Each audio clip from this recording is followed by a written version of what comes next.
Hello! New quad, new tiny quad for flying indoors. It's the Speed Beebee-66, a 1S brushless tiny drone.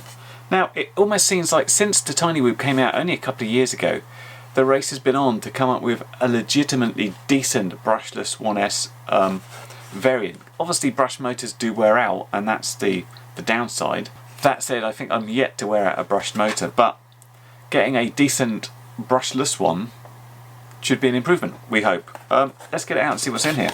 And in the box, you get some props, you get some little bits and bits. There's a little 1S 250 mAh battery, a Goning, a GNB, a couple of little 3D printed replacements, and some little USB connectors to do things. And inside here is the quad itself. Look at that. I have to say, it looks and feels really quite delicate. This is fairly thin carbon fibre around the outside. The frame here is a bit more strong, and it's got 3D printed parts here and here. Very obviously 3D printed. I mean, you can see the filament layers quite easily there.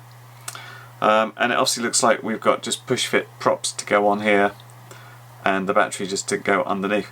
Now, this doesn't come with a receiver, I don't believe, so I need to put one in. Fortunately, we have one of these tiddly little FreeSky D8 things. That'll fit in there nicely. Now, what is super exciting about this, aside from the fact it looks like a fairly well constructed one, the last brushless one I tried was the Jumper 68, and it had this frame. This is the one that broke, and it's just so flexible. So the motor shaft actually poked through here and would touch the floor, so you knew it was always going to be fouled on something. This is better constructed, nothing's touching, it's going to be on those bits, so that looks good. Now, aside from that, the other quite exciting thing about this is apparently it's got a little OSD, obviously runs Betaflight, and runs D-Shot 600, which finally I have like a legitimate way of using turtle mode, because these props should be protected. Lying down on this gives you a good place to sort of thrust over here without getting your prop stuck, so that should be good, we hope. Yeah, so there's not too much to do. Let's put it together and let's fly it. I'm really looking forward to it, because right now it is peeing it down with rain, and the more little indoor things I have to play with, the better. Join me in a second. Just been taking this apart to get the receiver in. I thought it was worth mentioning, as it's quite fiddly work there. You had these two tiny screws that went into these, which are these itty bitty things there, which I won't even focus on because it's too small. But once you're underneath this, it looks like where you need to get to is in here. There's some solder pads there. They're a little bit hard to see, and you certainly couldn't get a soldering iron in there. So the next thing to do is take off 4 of these little bolts, and then we're still not in. We need to take off the connectors just around here as well. And once those screws are out, you can of course get under, although not perfectly easily, to look at those solder pads. Although just reading them, these bits seem to say 5 volt and beep. This is, I don't know what that is, that looks like 5 volt and that looks like LED. So that's not the right thing. So I'll have to double check exactly what board we've got and have a look at the schematics to see exactly where I solder in S-Bus. Okay, so after looking at the schematics, we found out that it's actually on the underside of the flight controller, so I've had to take the flight controller off, and despite being super gentle with that, you will notice that 2 of the 5 volt and the ground of the camera just came off. This is a little bit stiff, this wire, a little bit thick, but we'll need to resolder those. Anyway, it's round this way, so you can actually plug in the USB connector. You get this right angled connector which needs to go up there because it's right against something else. So what we have here is we have ground 5 volt and this RC in, which we can use the S-Bus on. So, well, let's fix this, solder up a receiver, try and get it all back together. I say the bits we're looking at here is tiny and fiddly. I mean, it's not necessarily difficult, but it's a little bit not exactly your sort of first quad idea. You've got to get in there and do some quite delicate work now. So I'll get on and fix this, get it all back together. Okay, eventually it fitted all in there. It's actually quite a struggle, although this is the receiver. I mean, you can see that this is the receiver. This is obviously a slightly different receiver. This is the Fly Sky variant, but this is tiny. But because the canopy kind of tapers downwards here, there's really not much space to put it. And because the camera's up there, you're trying to fit that on and try and work out exactly where to put that. And if you get it wrong, that receiver can press up against that camera and then the camera goes a bit skew-whiffy. It can actually move around anyway if you're not careful, so you just need to make sure that stays in place. So yeah, quite fiddly, I think, is the conclusion to fitting that. If you can get yourself a bind and fly instead of a plug and fly, you'll be much better off, because the fact that this is the reason the USB is here, this is the USB connector, and to get in it has to go like that at that specific right angle to get in there. Wouldn't work downwards because the frame's in the way, so to do that the board is flipped and it's turned 45 degrees. So if you ever upgrade the firmware on this, make sure you have those settings, else you'll find things are going very weird. On the subject of this little adapter, which is really useful, and I mean it's easy to fit in there, which is nice. It's very delicate. I've already just about pulled this out. When I was pulling it back, basically this part came away from the pins. I managed, fortunately, to get it back together, but be very careful of that. This came out of the box running 317. I decided to keep it as it was for this test flight, just to see how it goes. Obviously, if you want to use stuff like turtle mode, and this is a good candidate, you'll need to upgrade that, and you'll also probably need to upgrade the ESC firmware. I haven't checked it, but it suggested it was on 16.5, which obviously isn't enough. I'm going to come back to turtle mode and do like a whole bit on it, because a few people mentioned that when I was talking about it on the GT90 I skipped over it a bit fast. So ignoring that for now, we'll keep it stock. No modes were set up, and the receiver obviously wasn't set up, so I sorted that out.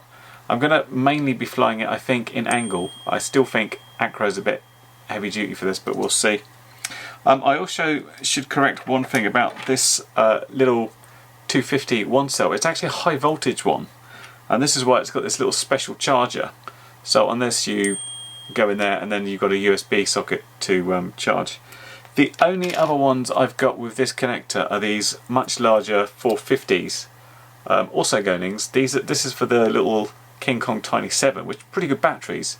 It feels a bit heavier, so we'll have to see how that goes. But let's give it a test, shall we? I just wanted to show that sound because it's actually a pretty loud little quad. It's such a high-pitched, fast whine. I think the motor's something like 15,000 kV. It was kind of freaking out my dog and cat. They're pretty used to me flying quads around, but they really didn't like the noise from this one.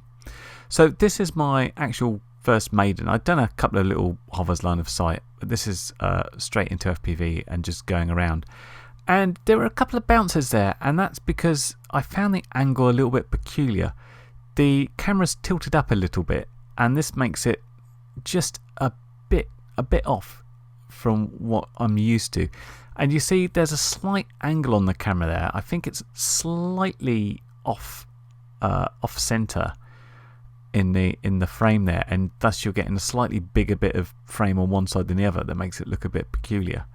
But it's okay. I mean, angle is nice and stable, and it seems to whiz about nicely enough. You get a nice fast yaw, you can spin it round, and it doesn't seem to have any issues with descending for its own prop wash like the normal brushed whoops tend to have. Fairly responsive. It at the start of the throttle, it needs quite a lot to get hovering. You're like over 50% before it moves, but you've then got quite a bit of power in that top end to actually do stuff. So this was battery, I think, number 4 by the time I did this, and this is getting a little bit faster, and I'm a bit more used to how it works. So I just wanted to show there's sort of a difference between the Maiden flight and after you get used to it, although I had to keep recharging the one battery, which is a bit of a pain. But yeah, it's nice and whizzy, and you can get around your house. It's fairly agile, and as soon as you get used to the sort of slightly off angle, then it's all fine and comes together quite nicely. I've crashed it into a bunch of things trying stuff, and it just bounces off. It's pretty nice from that point of view. We'll do quite a mirror selfie. This is using the bigger 450 lipos, which they're fine in terms of the power, but the heaviness increases the inertia, so whenever you go into a turn it's a bit trickier to come out of it. It kind of loses its agility. You think it's still going to be light, but it then turns a little bit heavy as you go into corners. And this is me in acro mode. It's lovely and smooth, but you can see me sort of overcorrecting as I go here. I'm using my normal rate because I wanted to try and do a quick roll. You know, it's not overly sensitive. It's just when you're in such a compressed area, it's pretty hard. But here's my roll attempt, and you see it got round there in time. I just didn't get the timing right. So what do we think of that? Well, it did, pretty good on this battery. It felt okay.